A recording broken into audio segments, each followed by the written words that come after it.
अपने नहीं लग रहे हैं। आश्रय विश्वास बल धन का है, जन का है, बुद्धि का है, विद्या का है, शरीर का है, जो सब नाशवान, एक क्षण में सब धूल दूषित हो जाने वाला, इसका कोई महत्व नहीं है। इसी पे सब परेशान है। तो फिर जिए कैसे? कर्तव्य कर्म करते हुए अपने अपने मार्ग का, निवृत्ति मार्ग का कर्तव्य गुरुदेव के द्वारा स्थापित किया जाता है। ये ऐसे चलो, ऐसे चलो, ऐसे चलो। प्रवृत्ति मार्ग का जो शास्त्र और गुरुदेव के द्वारा स्थापित किया हुआ मार्ग, उसके अनुसार अपने रीति के अनुसार चलने पर सब जीवन सो प्रीति, पर रीति निभात अपनी। हम प्रवृत्ति मार्ग में हैं कि निवृत्ति मार्ग में हैं? हमारा उद्देश्य क्या है? हमारा लक्ष्य क्या है? हमारा निर्वाह किससे होता है? विरक्त का निर्वाह सिर्फ इष्ट से, सिर्फ इष्ट से, दूसरे से नहीं। किसी भी तरह की किसी भी क्रिया से हमारा निर्वाह नहीं, इष्ट से, सीधे इष्ट से। हमारा योग क्षेम इष्ट से होता है। गृहस्थ अपने कर्तव्य का पालन करते हुए इष्ट भरोसे में, विरक्त अपने कर्तव्य का पालन करते हुए इष्ट भरोसे में। ये तभी जागृत होगा जब जैसी आज्ञा हो बिना विचार के उसमें कदम रख दे। जो होगा देखा जाएगा। एक जीवन हम रसिकों के हाथ हार गए। विश्वास करो, जीत जाओगे। माया प्रपंच के बंधन से मुक्त होने के लिए केवल वचन आधीनता की आवश्यकता है। इसी से प्रीति का प्रादुर्भाव हो जाएगा। हित सजनी जू कह रहे, प्यारी जू, आप किनसे मान कर रहे हो? वचन आधीन सदा है, रूप समुद्र अगाध, प्राण रमन सो कत करत बिनु आगस अपराध। तो तत्काल उसी क्षण चितए कृपा करी भामिनी, लीने कंठ लगाए, सुख सागर पूरित भय, देखत ही हो सिराए। उसी समय जब हमारा सर्वस्व केवल प्यारी जू, तो चितए कृपा करी भामिनी हो गया। जिनकी एक कृपा कटाक्ष मात्र से मोक्ष आदि सुखों का त्याग कराने वाला अद्भुत प्रेमानंद प्रकाशित होता है हृदय में, उनको कोई साधना से नहीं रिझा सकता। वचन आधीन, अब जो ही कहें करें हम सोई, ऐस लिए चले निज दासी। अब जैसी आज्ञा वैसा जीवन, हो गया सब कुछ। गुरु अधीनता माया की अधीनता से मुक्त कर देती है। जीवन बहुत थोड़ा है, बड़े संकटों से भरा हुआ है। कब कौन सी स्थिति आ जाए कि हम भजन करने लायक न रह जाए। अभी भजन करने लायक है तो प्रपंच सुहाता है। जब संकट उपस्थित होंगे तो दुख में बुद्धि विकल हो जाती, फिर भजन नहीं होता। यदि भजन का अभ्यास कर लिया तो दुखों से ऊपर उठ जाओगे। ये मानव जीवन अमूल्य निधि है। जो भजा लो, पाप कमा लो, पुण्य कमा लो, या पाप पुण्य को नष्ट के भगवत प्राप्ति कर लो। मनुष्य जीवन अमूल्य है, पर व्यर्थ बीता जा रहा है। जो नाम जप रहित समय गया, भगवत चिंतन रहित गया। हमें कितनी शीतलता और विश्वास है धन पर। ये क्या परम पद प्रदान कर देगा? ये क्या सुख प्रदान कर देगा? बैंक में रखे रखे रखे हमारे हृदय में क्या ये सुख प्रदान करेगा? कैसी मूढ़ता है। अभी प्राण निकल जाए सब गया, और राधा राधा परम धन आपके साथ जाएगा। बस चिंतन करता हुआ ये सुख भोग लिया, ये सुख भोगूंगा, ये एकत्रित कर लिया, ये खरीद लूंगा, ये कर लूंगा, वो कर लूंगा। इतने में मौत, मृत्यु दबोच लेती है। सारी कामनाओं को ध्वंस करके जीवन लीला ही समाप्त कर देती है। जब तक मृत्यु तुम्हें दबोच ना ले, तब तक कुछ कर सकते हो। भजन कर लो, नाम जप करते हुए अपने कर्तव्य कर्म का पालन करो। जिस धन मान परिवार विद्या यश और प्रभाव के भरोसे तुम गर्भ में प्रियालाल को भूल रहे हो। धन मान, ध्यान रखना, कई बार ये शब्द कहा है, अगर याद हो, भय और प्रलोभन इस मार्ग में दोनों भेजे जाते हैं। मायावी लोगों का संग होता है। धन मान परिवार विद्या यश प्रभुत्व, इसके गर्भ में आकर, इसके भरोसे में आकर जो तुम प्रभु को भूल रहे हो, अहंकार से फूल रहे हो, तुम्हारी जरा भी मदद ये न धन कर पाएंगे, न विद्या, न यश, न मान, न प्रभुत्व और न मायावी लोग। हाथ मलते रह जाओगे, कुछ हाथ नहीं लगेगा। जब प्राण निकलने का समय आता है तो जीवन में जो किया वही सामने नाचता है और वही तुम्हारे अगले जन्म का हिसाब बन जाता है। नेत्रों के सामने छा जाएगा वही दृश्य जो तुम्हारी दुर्गति होनी है। अगर भजन किए हो तो भगवान कहते अंतिम समय मैं उसकी स्मृति बनता हूं। यही तो भरोसा आनंद दे रहा है कि हमसे चूक हुई तो आपसे चूक नहीं होगी, आप हमारी स्मृति बन जाओगे। हाय, इतना सुंदर अवसर और इतनी मलिन आश्रय वृत्ति, धन विद्या रूप महत्व कुल परिवार व्यवहार, ये तुम्हारे किसी काम में नहीं आएंगे। अभी बात मान लो, किसी काम में नहीं आएंगे। ना तुम्हारी कभी सहायता कर पाएंगे और ना ये तुम्हें सुख प्रदान कर सकते हैं जिनका तुम भरोसा लिए हो। पद का, धन का, प्रतिष्ठा का, व्यवहार का, परिवार का, पक्का ये उस समय समझोगे जिस समय तुम समझ पाकर कुछ कर नहीं सकते। मन पछतई है अवसर बीते, दुर्लभ देह पाए हरिपद भज करम वचन अरु जीते। भगवत कृपा मूर्तिमान मनुष्य शरीर प्राप्त होना। आंख ठीक है, कान ठीक है, नाक ठीक है, जबान ठीक है, सब स्वस्थ हो, बड़ी कृपा भगवान की। अब हमको भगवान की कृपा से सत्संग भी मिल गया। अब हमको पता भी है कि सत्य वस्तु क्या है, असत्य क्या है। वैसे सत्य वस्तु वो क्या है और असत्य क्या है तो गांव गली में भी लोग जानते हैं। जब किसी का शरीर छूटता है ना, माथे पे या कांधे पे 100 रखे होते हैं। गांव से दूर यात्रा में 2 आदमी माथे पे रखते हैं, एक आगे एक पीछे। नजदीक यात्रा में 4 आदमी कांधे पे ले लेते हैं और उस समय गान करते हैं, राम नाम सत्य है। पता है उनको सत्य क्या है, पर गीत केवल गाते हैं, चित्त में नहीं एक बार भी उनके कि हम क्या बोल रहे हैं। अंतिम जीवन लीला का अंतिम फल राम नाम सत्य है। तो अब जीवन भर लग जाओ हर कार्य करते हुए जबान से भगवान का नाम रटना, क्योंकि आज से तुम्हें पता चला कि जिस शरीर को ये बहुत अपना मान रहा था आज उसे फूंका जाएगा, वो नष्ट हो जाएगा। सत्य है तो भगवान का नाम, लेकिन वो केवल गाने में आता है। वो गीत केवल अंतिम समय, शरीर छूटने के समय कि चलो सत्य वस्तु का ज्ञान करा दे कि राम नाम सत्य है, भगवान नाम सत्य है।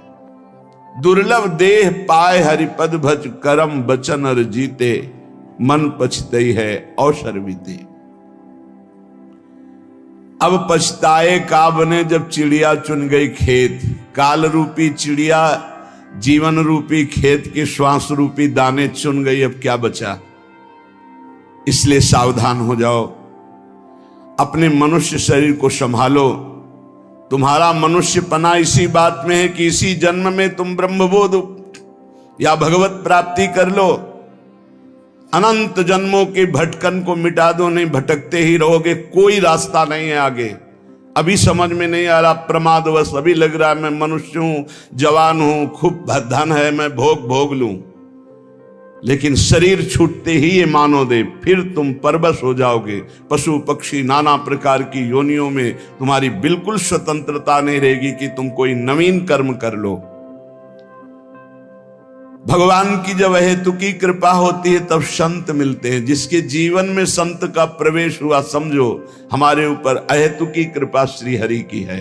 अब मोहि भा भरोस हनुमंता, बिनु हरि कृपा मिले नहीं संता।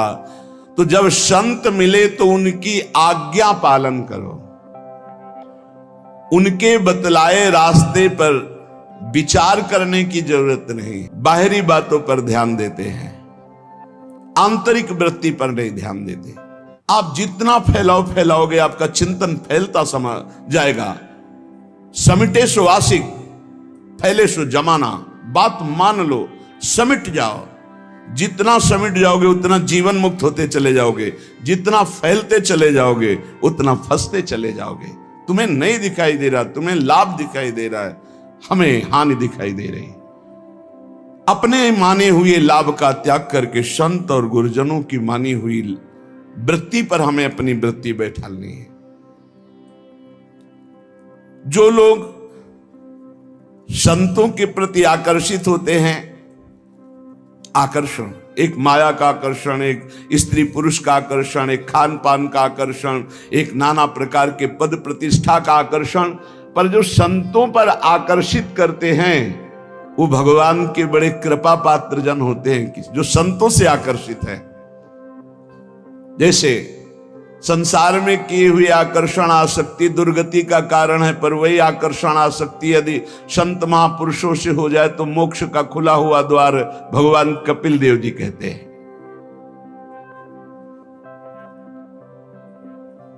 संतों के संग से अपनी मान प्रतिष्ठा, पूजा, बाहरी संबंध, संतों के प्रभाव से आई हुई भोग सामग्री, इसके भोग करने में न लग जाए। बड़ा सूक्ष्म विषय है, इसीलिए कह रहे सावधान। संत आकर्षण हुआ, बड़ी कृपा हुई भगवान की, तो संतों के पास जब भजन वो करते हैं तो मान प्रतिष्ठा मिलती है, रुपया पैसा मिलता है, भोग सामग्री मिलती। ये गुरु कृपा नहीं है, ये तो जीवन अर्पित किए हैं तो इन किन प्रकार जैसे रखे वैसे जीवन जी रहे हैं। हमारी गुरु की आंतरिक संपत्ति पर नजर होनी चाहिए। आंतरिक संपत्ति है प्रियालाल, सतत प्रियालाल का चिंतन, बहुत मस्त जीवन हो जाएगा। अगर बाहरी बातों को आप पकड़ोगे, मान पूजा प्रतिष्ठा नमस्कार रुपया पैसा, तो मोहग्रस्त हो जाओगे, अज्ञानग्रस्त हो जाओगे। क्या बिना भजन किए विभूतियां प्रकाशित हो जाएंगी क्या तुम्हारे अंदर वैभव भगवान का? अरे जो संतों के बाहरी वैभव का भोग करने की चेष्टा करते हैं वो स्वयं डूबते हैं और अपने संग में दूसरों को भी डुबो देते हैं। आप गए और घालें जे को सत मार्ग प्रतिपालें। बड़ा सूक्ष्म विषय चल रहा है। उपासक को चाहिए मात्र केवल उनके उपदेश और उनकी आंतरिक संपत्ति पर नजर रखे। जीवन अर्पित है, अब जैसे आप रखो वो आपकी मर्जी। हमारा जीवन में कभी झगड़ा नहीं होगा, क्योंकि हमको जो गुरु ने संपत्ति दी वो बंटवारे वाली है ही नहीं। न चोर चुरा सकते हैं और न कोई गुरु भाई बंटवारा कर सकता है। अमोघ संपत्ति है और गुरु की बाहरी संपत्ति पर नजर ही नहीं होनी चाहिए। नहीं, आंतरिक दो जगह नजर नहीं कर पाओगे। बाहरी संपत्ति पे नजर तो गुरु की आंतरिक संपत्ति पर नजर नहीं, आंतरिक संपत्ति पर नजर तो बाहरी है। ऐसे ब्रह्मादिक के भोग सब विषम लागत ताई, नारायण ब्रज चंद की लगन लगी ही जाए। कुछ लोग वेश को कलंकित करने लगते हैं। उनके मन में स्वांग रचना, लोगों को लुभायमान करना, धन संपत्ति, ये क्या गुरु मार्ग है? सत मार्ग से भ्रष्ट हो जाते। कैसे पाएंगे भागवतिक विभूतियों को? जो दिव्य विभूतियां पे प्रकट होती हैं संतों में, साधकों में, योग को 8 अंग में वर्णन किया गया है अष्टांग योग। उसमें सबसे पहला आता है यम, नियम। तो पहला यम, यम ही 5 प्रकार के होते हैं। अहिंसा, मन वाणी शरीर से किसी को दुख ना पहुंचाना। सत्य, वचन से सत्य, आचरण सत्य और मनन सत्य। जिसकी मन वाणी और आचरण एक होते हैं उसे योगी कहते हैं। जिसके मन में कुछ और, वचन में कुछ और, क्रियाएं कुछ और, वो भोगी होता है, संसारी। आस्ते, किसी के चोरी न करना। और ब्रह्मचर्य, अपरिग्रह, ये यम है पहला, योग का पहला यम है ये। यम 5 प्रकार, अहिंसा, सत्य, आस्ते, ब्रह्मचर्य, अपरिग्रह। और नियम, शौच, शरीर की पवित्रता, इंद्रियों की पवित्रता, मन की पवित्रता, विचार की पवित्रता, संतोष, जैसी परिस्थिति है, कभी घी घना, कभी मुट्ठी भर चना, कभी वो भी ना बना। तपस्या, काम, क्रोध, लोभ, मोह, मद, मत्सर, इनके ताप को, अंदर की जलन को चुपचाप मौन होकर सह जाना। स्वाध्याय शास्त्रों का, ईश्वर प्रणिधान, अपने इष्ट पर दृढ़ निश्चय, ये नियम है। अष्टांग योग की शुरुआत ही इसी से होती है। यम, नियम, फिर प्राणायाम, प्रत्याहार, ध्यान, धारणा, समाधि। जिसकी नींव में यम नियम है वही अष्टांग योग के महल को खड़ा कर पाता है और वही यम नियम की परम सिद्धियों को प्राप्त होता है। आजकल जैसा लिखा है, यम नियम से कोई मतलब नहीं, योग का ढोंग किया जाता है। यम नियम ही अहिंसा, सत्य, आस्ते, ब्रह्मचर्य, अपरिग्रह, यम, शौच, संतोष, तपस्या, स्वाध्याय, ईश्वर प्रणिधान, यही पूर्णता को प्रदान कर देंगे। ये बिल्कुल नहीं होते। इसलिए मान सम्मान रुपया की प्राप्ति के लिए योग का झूठा नाटक हो सकता है, लेकिन परमात्म समाधि में प्राप्त होने के लिए जो योग है वो यम नियम से प्रारंभ होता है। जिसके जीवन में यम ही नहीं है, नियम नहीं है, वो कैसे योगी हो सकता है। उस संत को तौलने की चेष्टा मत करो। तुम्हारे पास तराजू नहीं, कबाड़ तोड़ने वाले से सोना चांदी हीरा जवाहरात नहीं तोले जाते। तुम्हारी बुद्धि कबाड़ है जो त्रिगुण माया से युक्त है। त्रिगुणातीत स्थिति वाले महात्माओं को क्या जान पाओगे। संत जिससे तुलते हैं वो तुला ही तुम्हारे पास नहीं, वो तराजू ही नहीं है। श्रद्धा और भक्ति और विश्वास के द्वारा तुम उनके रहस्य को जब वो बताना शुरू करेंगे तब जान जाओगे। इसलिए केवल तुम आज्ञा पर रहो। जिस समय तुम किसी भी संत के थोड़े अंश को जान जाओगे कि ये क्या है, तो तुम चकित और आश्चर्यचकित होकर गर्व करोगे कि भगवान की अपार कृपा, मुझे ऐसे महात्मा का संग मिला। जिन बातों को तुम असंभव मानते हो, जो तुम्हारी धारणा में भी नहीं है, जो तुम कल्पना से भी नहीं सोच सकते, उससे बहुत आगे संत स्थिति होती, जिसे संत कहते हैं। अविश्वासी, अश्रद्धालु, अज्ञानी, ये लाख बताया भी जाए तो ये नहीं मान सकते हैं, क्योंकि मानने के लिए जो स्थिति चाहिए वो श्रद्धा। बिना श्रद्धा के प्रथम हृदय श्रद्धा जो करे, आचार जन जाय अनुसरे, जहां जहां हरिवंश के। श्रीमद् भगवद गीता जी में श्रद्धावान लभते ज्ञानम तत्परा संहितेन्द्रिया। श्रद्धा, श्रद्धा। मोह में फंसी हुई बुद्धि संत का प्रमाण पत्र चाहेगी। दुनिया की चाहे जितनी बुद्धि लगा लो, जहां उनकी स्थिति वहां पहुंच ही नहीं सकते। वहां पहुंचने के लिए सर्टिफिकेट की आवश्यकता नहीं है। वहां पहुंचने के लिए मन बुद्धि को अर्पित करने की जरूरत है। मन बुद्धि को अर्पित कर दो संत सदगुरुदेव के चरणों में, धीरे धीरे जान जाओगे। संत ब्रह्म है, ब्रह्म स्थित ही संत है।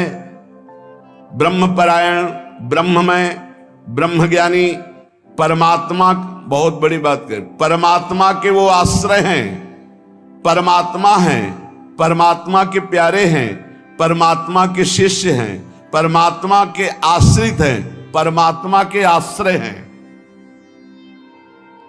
संत भगवान की दिव्य नित्य लीला में डूबे रहते हैं। संत भगवान की नित्य लीला के यंत्र है। भगवान उनके लीला में हृदय में बैठकर लीला करते हैं। ऐसे संत जिसको प्राप्त हो जाते हैं, फिर भगवान की प्राप्ति के लिए उसे कोई प्रयत्न नहीं करना पड़ता। भगवान की अमोघ दया से ऐसे संत मिलते हैं। संतों का मिलन, संतों की दृष्टि भगवान से भी मिलन से बढ़ करके है, क्योंकि भगवान के प्रेम की बात भगवान कभी अपने मुख से वर्णन नहीं करते। जैसे कहा गया कि भगवान के मिलने से भी बढ़कर भगवत प्रेमी महात्मा का मिलन है। तो भगवान के समीप उद्धव जी थे पर प्रेमी नहीं हुए, जब गोपीजनों से मिले तब प्रेमी हुए। भगवान के प्रेम महल की बातें तो केवल प्रेमी महली जन ही बता सकते हैं, वो भगवान भी नहीं बताएंगे। भगवान आंसुओं का रहस्य नहीं बताया उद्धव को, जाओ तो गोपीजनों के पास जाओ तो वहां जान जाओगे मेरे आंसुओं का रहस्य। भगवान के रहस्य का पता भगवत प्रेमी महात्माओं से लगता है। इसीलिए भगवान की अहेतुकी कृपा माने जब हमें संत समागम प्राप्त हो, वो जो भगवान की छुपी हुई रहस्यमयी प्रेम की बातें हैं वो प्रकाशित करते संत जन। तुम केवल अवगाहन करो तो रस बरसाएंगे, तुम केवल आनंद स्वाद के लिए पिपासु बनो, ऐसे नहीं, ऐसे अहंकार से भरकर नहीं, अवज्ञा नहीं, अवहेलना नहीं, ऐसे छल कपट नहीं, जो कहोगे वही करेंगे, करना कुछ नहीं, छल कपट नहीं, ऐसे जैसी आज्ञा वैसे। आप कहो अभी प्राण त्याग दे, बस इतनी जरूरत है। जीवित मर जाए उलट आप में समाये है दिलगिरी। अरे अखिल कोटि ब्रह्मांडों का मालिक मिल जाएगा तो कौन सा वैभव बकाया रह जाएगा भाई। श्री भगवान इंद्रियों को स्वतंत्र छोड़ने पे नहीं मिलते। याद रखो, संत संग से इंद्रियां संयम में होती हैं। संत संग से इंद्रियों की शांति बढ़ती है। सुख प्रत्यक्ष दर्शने लगता है, कल्पना का नहीं। इसलिए संत संग का पहला सोपान, चाहे गृहस्थ हो चाहे विरक्त हो, ध्यान देकर सुनो। ये आज जो सर्वनाश किया जा रहा है ब्रह्मचर्य का, इसी से संत लाभ नहीं मिल पाएगा। चाहे गृहस्थ हो, संतानोत्पत्ति के लिए धर्म पूर्वक अपनी पत्नी से सहवास करने की शास्त्र आज्ञा करता है। ब्रह्मचर्य सेवन से अमोघ लाभ प्राप्त होता है। पहला, ब्रह्मचर्य सेवन से लाभ। संत संग का पहला लक्षण है आचरण की पवित्रता। आचरण की पवित्रता, इंद्रियों की शांति। इंद्रियों की शांति अर्थात ब्रह्मचर्य, प्रत्येक इंद्रिय का ब्रह्मचर्य। ब्रह्मचर्य से तत्काल प्रभाव बढ़ता है। क्या? स्मरण शक्ति। बहुत ध्यान देने की बात है। अगर आपको भगवत स्मृति में डूबना है तो आपको ब्रह्मचर्य का पोषण करना पड़ेगा, चाहे जो हो। इसके बिना स्मरण शक्ति आपकी काम नहीं करेगी। ब्रह्मचर्य एक विलक्षण महाव्रत है। ब्रह्मचारी का सौंदर्य प्रस्फुटित होता है। एक नूर उसके चेहरे पे झलकता है जो ब्रह्मचर्य को धारण करता है। एक नवीन आकर्षण, बालवत चेहरा, एक आकर्षण होता है भागवती। और जिसका ब्रह्मचर्य पुष्ट होने लगता है, उसके शरीर से सुगंध आने लगती है। सुगंध, जो भोगी पुरुष होता पास से निकल जाए तो दुर्गंध निकलेगी, और जो ब्रह्मचारी होगा तो उसके शरीर में सौरभ होगी।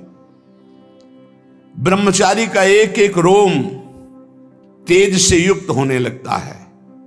चेहरे पर हर समय प्रफुल्लता, मुस्कान, उसका हृदय नंदन वन हो जाता है, आनंद वन। बिना किसी कारण की प्रसन्नता बनी रहती है। शरीर अगर किसी असाध्य रोग से युक्त है तो भी उसके विचार कभी रोगी नहीं हो सकते, विचार स्वस्थ रहता है। और जो ब्रह्मचर्य नष्ट करता है, स्मरण शक्ति नष्ट, धारणा शक्ति नष्ट, इच्छा शक्ति नष्ट, उत्साह नष्ट, शरीर शक्ति नष्ट, सिकुड़ा हुआ मुंह, खिन्न मुंह, देखने से ही लगेगा पता नहीं कितना बोझा लादे हुए बैठा है दिमाग में। पथ्यास्यायी व्यायामी स्त्रीस्तु जितात्मा नरो न रोगी स्यात्। रोगी कौन नहीं है? बोले जो सदैव पथ्य का भोजन करता है और मित भोजन, हित और मित, शरीर के अनुकूल, साधना के अनुकूल और थोड़ा भोजन करता है, पथ्यास्यायी।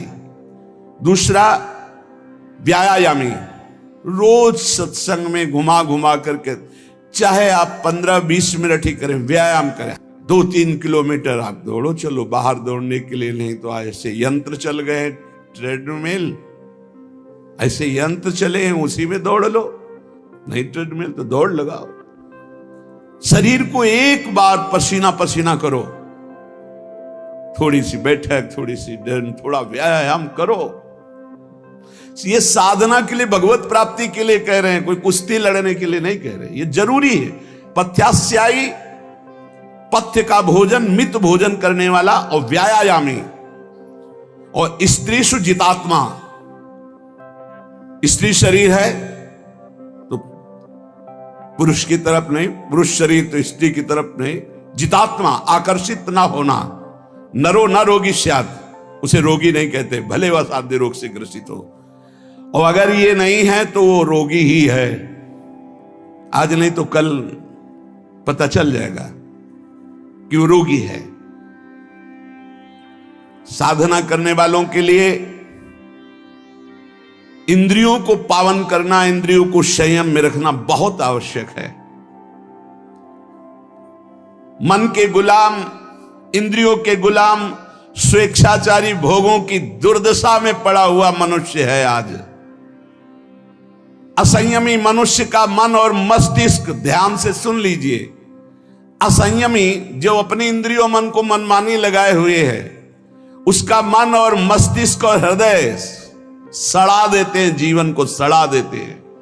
मन और इंद्रियों को संयम में रखकर भगवत चरणारविंद से नहीं जोड़ोगे, सड़ा देंगे तुम्हें, तुम्हारे अंदर ही इतनी सोच गलत कर देंगे, जलोगे। जो ब्रह्मचर्यहीन है, मनमानी आचरण करता है, ध्यान से सुनो, पहला लक्षण अशांत, दूसरा कहीं मन न लगना, अस्थिर चित्त, तीसरा अस्वस्थ, चौथा मलिन स्वभाव, हीन स्वभाव, किसी भी कार्य को कह दो सबसे पहले ना, उत्साहहीन, हर कार्य के लिए बोझा मानना, ना कर देना, सदा के लिए भय का डेरा पड़ जाना अंदर। ये देखो शास्त्र है, ये महापुरुषों के द्वारा लिखा हुआ, जिन्होंने अनुभव किया सबके मनों में अपने मन को मिलाकर।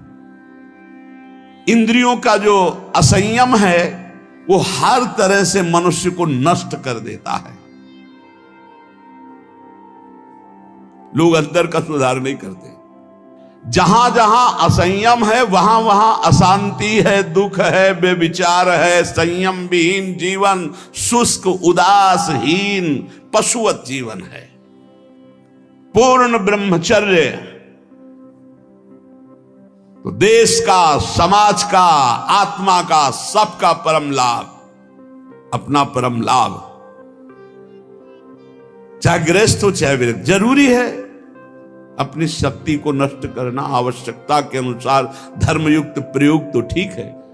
हम तो प्रणाम करते हैं उन गृहस्थों को जो गृहस्थ होते हुए ब्रह्मचर्य का नियम वृंदावन में लिए हुए और दूर दूर जगह देशों में रहते हैं और ब्रह्मचर्य का नियम लिए हुए। एक तो परिवार अमेरिका में हैं, आए हुए हैं कुछ समय से, भी हम वृंदावन में सत्संग में भी होंगे। सब सुविधा, अमेरिका जैसे देश में रहने सब सुविधाएं, और बड़े ही सरल सात्विक वृत्ति से, और हितधाम में कसम खाई थी ब्रह्मचर्य की, कि हम दोनों मिलकर के कसम खाते हैं कि आज के बाद ब्रह्मचर्य रहेंगे।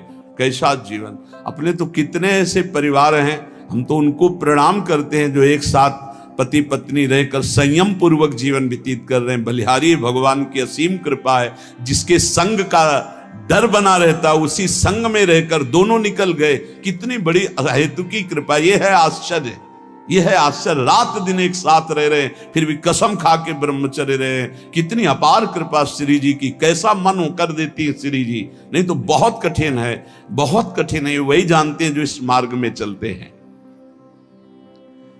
जो आचरणहीन है, जिसका भोजन ठीक नहीं है, अब लाख बार कहा जाता है सतोगुण भोजन करो, सात्विक भोजन करो। बाजार का ये अमुक चीज आनी चाहिए। कितने ऐसे बाजार की पैकिंग की चीजें निकलते हैं जिसमें कीड़ा रेंगते हुए चलते हैं। आप फिर पता नहीं कौन सी बुद्धि लोगों में फैल रही है कि घर का दाल रोटी बना करके नहीं खाएंगे, बाजार का आना, ऑनलाइन आना चाहिए। ऑनलाइन में हो जाओगे, हाँ ऑनलाइन में चले जाओगे। बहुत समझो, सावधान खान पान, नहीं तो ऑनलाइन में बुद्धि घूमेगी। श्री जी में चित्त लगाने के लिए थोड़ा ऑनलाइन से हटो, थोड़ा सा अपने चित्त को सुधारो।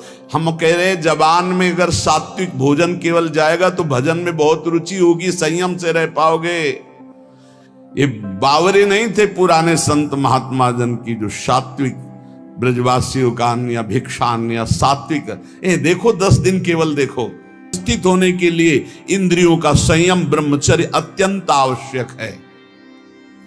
ब्रह्मचर्य का विमल प्रताप प्रकट होता है। वीरवान बलवान होता है, विद्वान होता है, तपस्वी होता है, मनस्वी होता है, त्यागी होता है, तत्व चिंतन परायण होता है। ब्रह्मचर्य में अलौकिक अमानुषिक शक्ति जागृत हो जाती है। अमानुषिक ऐसा कैसे हो सकता है? हो सकता है क्योंकि ब्रह्मचर्य है, क्योंकि भगवत मार्ग का पथिक है। उस शक्ति, उसकी शक्ति के सामने संसार को आश्चर्य असंभव जान पड़ता है। देश का अभ्युत्थान, अपना अभ्युत्थान, समाज का अभ्युत्थान एक ब्रह्मचारी ही कर सकता है, व्यभिचारी नहीं। तो ये मूर्ख लोग ये नहीं समझते कि तुम इंद्रियों की गुलामी स्वीकार करते हो या स्वतंत्रता, मन की गुलामी स्वीकार करते हो या स्वतंत्रता। स्वतंत्रता किसे कहते हैं अभी जाना नहीं। मनमानी आचरण को तुम स्वतंत्र कहते हो कि मैं जो चाहूं। कितने मिनट स्वतंत्र हो जरा देखो, 1 सेकंड भी नहीं। हर वृत्ति तुम्हें गुलाम बनाए हुए है। क्या इंद्रियों का गुलामी कभी स्वतंत्र हो सकता है? विचार करो, स्वतंत्र कौन है? स्वतंत्र है जो संयमी है, संतोषी है, जितेंद्रिय है। याद रखो, ब्रह्मचर्य सेवन ही प्रभु प्रेम और आत्मज्ञान की नींव और स्वच्छ मार्ग है। शरीर में सहने की सामर्थ्य ब्रह्मचर्य से आती। गर्मी, सर्दी, बरसात, मान अपमान, निंदा, स्तुति, ये ब्रह्मचर्य से सहने से। ब्रह्मचारी को सबसे पहले अपनी रसना पर नियंत्रण रखना आवश्यक है। जबान पर, जबान बिगड़ी सब बिगड़ा।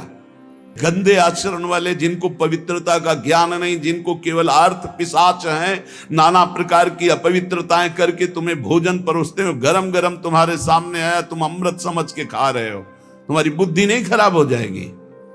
सबसे पहले सतमार्ग में चलने वाले को इस रसेंद्री को मारना होता है। रसेंद्री, ये जीत गए, सब जीत गए। और इस मार्ग में सबसे ज्यादा इसी को दुलार करने का अवसर मिलता है। जहां निमंत्रण होगा वहां चक्क होगा। बस को खाओ और चौपट करो अपनी साधना, अपने परमार्थ को चौपट कर दो। खाना ही मृत्यु है और खाना ही जीवन है। जो पवित्र भगवद अर्पित मित आहार करता है वो अपने जीवन को भागवतिक बना लेता। कितना खाओगे? याद रखो, परमार्थ में चलने के लिए रसेंद्री को बहुत शासन में जरूरत है, बहुत शासन की जरूरत है रसेंद्री। अगर रसेंद्री आपकी छूटी हुई है तो कोई भी इंद्री आपके कब्जे में आने वाली नहीं। भोजन किया जाता है जीवन रखने के लिए, प्राणों का पोषण। और आप ये समझो जैसे आप 400 ग्राम अन्न पा लिए तो आपकी जीवनी शक्ति उसमें पचाने में कम लगेगी और आपके चिंतन में ज्यादा लगेगी। 800 ग्राम डाल लिया। एक दिन सुना था 24 घंटे में एक मानव शरीर को स्वस्थ रहने के लिए 400 ग्राम अन्न की जरूरत होती, बस।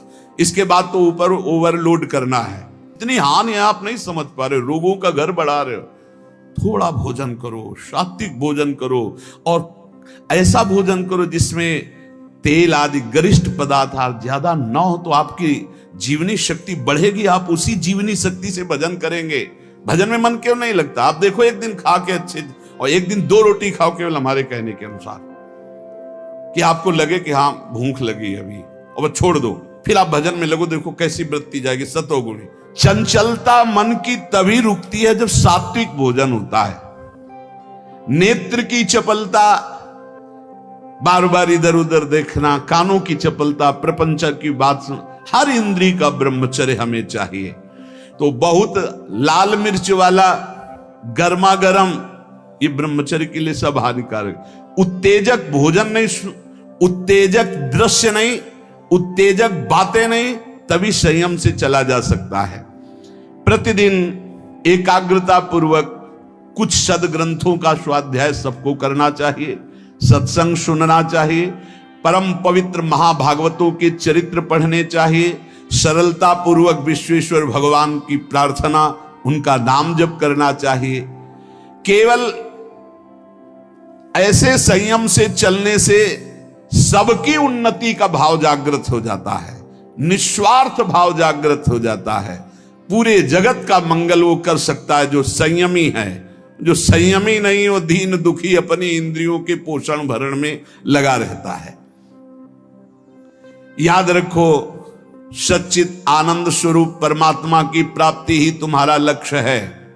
वो अमृतानंद शांत समुद्र तुम्हारे हृदय में है। तुम्हें लगना पड़ेगा इस मार्ग में, तुम्हें प्रयत्न करना पड़ेगा। वो प्रयत्न गुरु कृपा से, भगवत कृपा से है, ये मानना होगा, नहीं तो अहंकार हो जाएगा। नमा ऋषिभ्या पूर्वजेभ्या पूर्वेभ्या पथिकृतभ्या, ये महामोह में ज्वाल में मैं उन ऋषि मुनियों को नमस्कार करता हूं जिन्होंने हमको ये मार्ग पूर्व में अनुभव करके बताया है। देखो, जैसे तुम्हारे मन की क्या वृत्ति है ये जानना हो, पूरे जगत के मन की क्या वृत्ति है ये जानना हो, तो थोड़ी देर मन को किसी विषयी पुरुष में तदात्म किया जाता है, फिर उसकी जो मन की तरंगे हैं वो सब मन में आती, तब होता है अच्छा ऐसी स्थिति। तो लगता है महात्मा लोग कैसे जानते बिना अनुभव किए? संसार का तो अनुभव नहीं किए, इनको तो संसार का अनुभव, फिर जानते कैसे? वो तुम्हारे मन में जानते हैं। तुम्हारे मन में जो चल रहा, मन को मन में मिलाया और 1 मिनट में सब जान लिया। और वो फिर जब बोलते तो हाँ हाँ ऐसा ही चलता है, ये तो आश्चर्य की बात है, तो ये तो हमारे मन की बात है, क्योंकि तुम्हारे ही मन की बात तो जान करके बोल रहे हैं। तो अनेक जन्मों में भ्रमण करते हुए ध्येय की प्राप्ति के लिए हमें भगवान ने मानव जन्म दिया। हमें अपनी इंद्रियों को संयम में रख करके सत्संग, स्वाध्याय, सेवा, सुमिरन, इसमें डूबना है। इसमें श्री भगवान स्वयं कह रहे हैं सबरी जी से, प्रथम भगति संतन करी संगा, दूसरी रति मम कथा प्रसंगा। सबसे पहली भक्ति है भगवान के प्रेमी भक्तों का संग। दूसरी भक्ति उनके मुख से निकली हुई भगवत चर्चा। भगवान श्री रामचंद्र जी महाराज कह रहे हैं संतों का सेवन करो। संत शब्द ने कहा, संतन, बहुत से संतों का। संत और संतन बहुवचन प्रयोग किया। जहां भी भगवान की चर्चा करने वाले प्रेमी भागवत जन मिले, उनकी एक एक बात गौर से सुनो, अपने जीवन में धारण को, लेकिन भगवान से युक्त। भगवान ने जाति पक्ष को नहीं कहा, कुल पक्ष को नहीं कहा, विद्या पक्ष को नहीं कहा। जाति पाति कुल कर्म धर्म बड़ाई, ये सब भगवान कहते मुझे। एक बार एक कारे नाम के मुसलमान भक्त थे, उनको स्वप्न में भगवान श्री कृष्ण ने एकदम, तो सब भूल गए और बस भगवान श्री कृष्ण के आशिक हो गए। उनको भक्तजन कारे ही कहने लगे, श्याम सुंदर के नाते से कारे ही। वो बड़े महान, हर समय केवल कृष्ण कृष्ण कृष्ण और उसमें डूबे रहते हैं। एक समय भ्रमण करते हुए वो जब नीलांचल पहुंचे तो जगन्नाथ जी के दर्शन के लिए बड़ा प्रेम उमड़ा। जब वहां दर्शन के लिए गए तो मंदिर में परिचय पूछा गया, क्योंकि उनकी वेशभूषा तो देखते ही संशय हो गया कि, तो पूछा तो उन्होंने सच्ची बात बता दी, मैं अमुक कुल में जन्मा हूं ऐसा है। उनको धक्का मार के बाहर कर दिया गया। तो जगन्नाथ जी के मेन प्रधान द्वार से ही उनको कह रहे, हे कारे तूने करार किया, स्वप्न में आकर मेरे दिल को चुराया और बता दिया कि तू ही मेरा स्वामी है, और तू मुझे अलग मान करके धक्का दिलवा करके भगवा दिया। क्या यही प्रेम है? यदि तू जगत का मालिक है तो अब मुझसे रहा नहीं जा रहा है। आपने हमारे को अपने दरबार से भगवा दिया। यदि तू सर्वलोक महेश्वर है, सबका मालिक है, तो फिर अब देर मत कर। भक्ति हितकारी भगवान से नहीं रह गया, उन्होंने तुरंत भोग की थाल ली और समुद्र के किनारे बैठे हुए कारे के पास गए। बहुत सुंदर जगन्नाथ जी हैं, ये तो प्रेम विकल रूप इनका है तो अनंत कामदेवों को मोहित करने वाले भगवान श्री कृष्ण ही, ये तो प्रेम विकल। पीछे से आवाज दे कारे, पीछे मुड़ के देवी देखा, अपने हाथ से भगवान ने भोग पवाया। यहां कह रहे कि भगवान किसी जाति पक्ष को, कुल धर्म को, ये सब नहीं देखते, केवल प्रेम धर्म को देखते हैं। इसलिए किसी भी मत का कोई भी भक्त हो, कभी किसी भक्त का अपमान किसी जाति पक्ष या किसी धर्म पक्ष को लेकर नहीं करना चाहिए। जब कोई श्री भगवान के मार्ग में चलता है तो सिर्फ श्री भगवान का होता है, ये बात मानना चाहिए। हरि का भजे सो हरि का होए, जाति पाति पूछे नहीं कोई, ये भक्ति सिद्धांत की बात है। अहो वत्सु पचतो गरीयान यज्ञागे वर्तते नाम तुभ्यम। जब भगवान का कोई प्रसाद तुम्हें पवाने की बात करे तो कभी ये मत कहना कि अच्छा बना है। ये संतों के वचन है, बाबा रामदास जी महाराज करेंगे, उनके वचन। जब तुम्हें कोई भगवत प्रसाद दे तो कभी मत कहना कि बहुत अच्छा बना है, क्योंकि अच्छापन तो ठाकुर जी ने पाया है, हम तो प्रसाद पा रहे हैं। कैसा? बहुत प्रसाद मंगल में मृदु स्वादिष्ट, क्योंकि प्रियालाल ने पाया, अच्छा बनाया नहीं। नमक कम है या नमक ज्यादा है या कैसा, इस तरह का व्यवहार करने से प्रसाद में अपराध बुद्धि हो जाएगी। अच्छा बना है ये ठाकुर जी जाने, भोग लग चुका है, सिर्फ प्रसाद है और अमृत है, उसकी हम प्रशंसा क्या करें जिसको श्री ठाकुर जी ने पाया है, और उसमें हम कमी क्या निकालें जिसको श्री ठाकुर जी ने पाया है। इसलिए कभी प्रसाद तुम्हारे सामने आवे तो उसमें ये थोड़ा दाल में नमक तो कम है, प्रसाद का प्रभाव नहीं आएगा।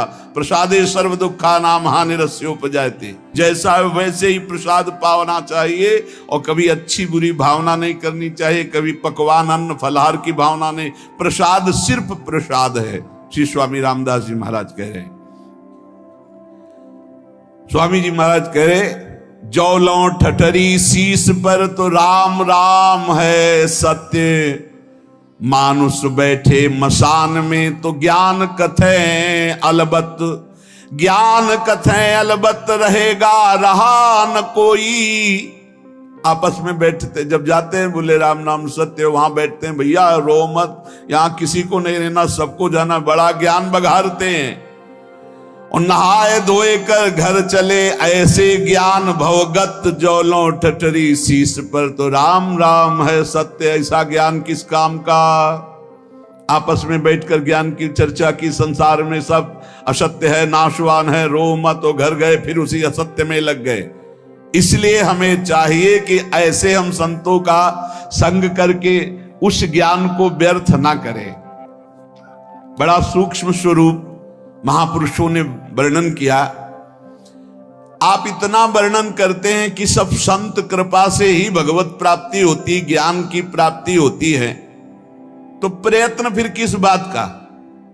बहुत सुंदर महापुरुषों के सामने जो प्रश्न किए गए, संत भाव, कृपा भाव, इसी से भगवत प्राप्ति होती है, फिर प्रयत्न की क्या जरूरत है? यदि प्रयत्न की जरूरत है तो यह क्यों वर्णन किया जाता है कि भगवत प्राप्ति प्रयत्न से नहीं होती, कृपा से होती है? भगवत कृपा से होती तो सबको भगवत प्राप्ति हो जानी चाहिए, क्योंकि प्रयत्न से होती नहीं है। और प्रयत्न से होती तो फिर भगवत कृपा से होती है, ऐसा कैसे हो सकता है? संत कृपा से होती है, भगवत कृपा से होती है, यही शब्द सुनते चले आ रहे हैं। हमारा प्रयास, हमारे प्रयत्न से भगवत प्राप्ति नहीं होती, ठीक है? तो सबको भगवत प्राप्ति हो जानी चाहिए, क्योंकि संत और भगवान की समान सब पर कृपा होती, फिर प्रयत्न की जरूरत क्या है? फिर यह क्यों कह दिया जाता है कि तुम अधिकारी नहीं हो? अधिकारी अनाधिकारी से क्या मतलब? कृपा तो सबके ऊपर बराबर है, और संत भगवान की कृपा में कोई भेद नहीं होता, इसलिए सबका कल्याण हो जाना चाहिए। तो क्यों नहीं होता? इसका उत्तर यह है कि भगवत प्राप्ति केवल भगवत कृपा, संत कृपा से ही होती है। मोक्ष मूलम गुरु कृपा।